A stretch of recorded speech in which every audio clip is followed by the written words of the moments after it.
ಕಾಂಗ್ರೆಸ್ ಪಕ್ಷಕ್ಕೆ ಅವ್ರಿಗೆ ನಮಗೆಲ್ಲ ಒಂದು ಹೆಮ್ಮೆ ವಿಷಯ. ಬಹುದಿನಗಳ ಒಂದು ದಾಖಲೆ ಇವತ್ತು ಮುರಿದಿದ್ದಾರೆ. ಸೊ ಒಳ್ಳೆಯದು, ಯಾಕಂದರೆ ಅವರ ಬರಲಿಕ್ಕೆ ಭಾಳಷ್ಟು ಶ್ರಮ ಪಟ್ಟಿದ್ದಾರೆ, ಹೋರಾಟ ಮಾಡಿದ್ದಾರೆ. ಸೊ ಒಂದು ಸ್ಥಾನಕ್ಕೆ ಬಂದಿದ್ದಾರೆ. ಅವ್ರಿಗೆ ನಾವೆಲ್ಲ ಅಭಿನಂದನೆಗಳನ್ನು ಸಲ್ಲಿಸ್ತೀವಿ.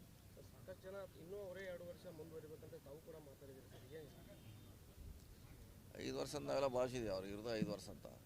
ಸೊ ಈಗ ಸುಮಾರು ಅರ್ಧ ಆಗಿದೆ ರೀ, ಇನ್ನು ಅರ್ಧ ಇದ್ದರೆ ಒಳ್ಳೆಯದಂತ ನಾನು ಹೇಳಿದ್ದೀನಿ, ಅವರು ಹೇಳಿದ್ದಾರೆ ಸ್ವಂತ. ಬೆಳಗಾವಿ ಅಧಿವೇಶನದ ಕೂಡ ಅವರು ಹೇಳಿದ್ದಾರೆ. ಸೊ ಆದರೆ ಒಳ್ಳೆಯದಂತ ನಮ್ಮ ಭಾವನೆ. ಸರ್ ಮುಂಜಾನೆ ಬಜೆಟ್ ಮಂಡನೆ ಮಾಡ್ತಾರೆ ಸರ್. ಮಳೆ ಮಾಡ್ತಾರೆ, ಇನ್ನೆಷ್ಟು 15 ತಿಂಗಳು ಉಳಿದಿದೆ, ಅಷ್ಟೇ 1 ತಿಂಗಳಿದೆ. ಫೆಬ್ರವರಿ 1ಕ್ಕೆ ಆಗ್ಬೋದು. ಸರ್ ನಾಯಕತ್ವ ಗೊಂದಲ ವಿಚಾರ ಇರುವಂಥ ಸರ್ ಪಕ್ಷದಲ್ಲಿ. ಆ ಸಂದರ್ಭದಲ್ಲಿ ಅರಸೂರ ರೆಕಾರ್ಡ್ ಬ್ರೇಕ್ ಮಾಡಿರುವಂಥ ಗೊಂದಲ ಇರೋದು ರಾಜಕೀಯ ಪಕ್ಷ ಅಂದಾಗ ಗೊಂದಲ ಇರ್ತದೆ, ಅದ್ರ ಪ್ರಶ್ನೆ ಇಲ್ಲ.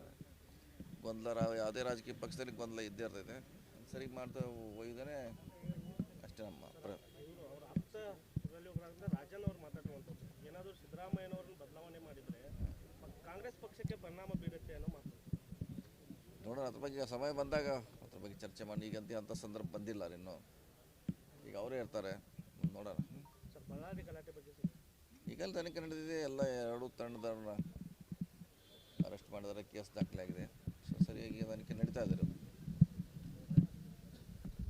ಸರ್ ನಿನ್ನೆ ಸೌದಿ ಅವರ ವಿಷಯದಲ್ಲಿ ಹಲ್ಲೆ ಆಗಿದೆ, ಯೂನಿಯನ್ ಲೀಡರ್ ಮೇಲೆ ಹಲ್ಲೆ ಆಗಿದೆ.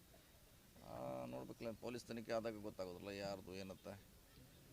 ಸೊ ತನಿಖೆ ಆಗಲಿ ಆದ್ಮೇಲೆ ನೋಡೋಣ ಯಾರು ತಪ್ಪಿಸ್ತಾರಂತ ಗೊತ್ತಾಗುತ್ತಿಲ್ಲ.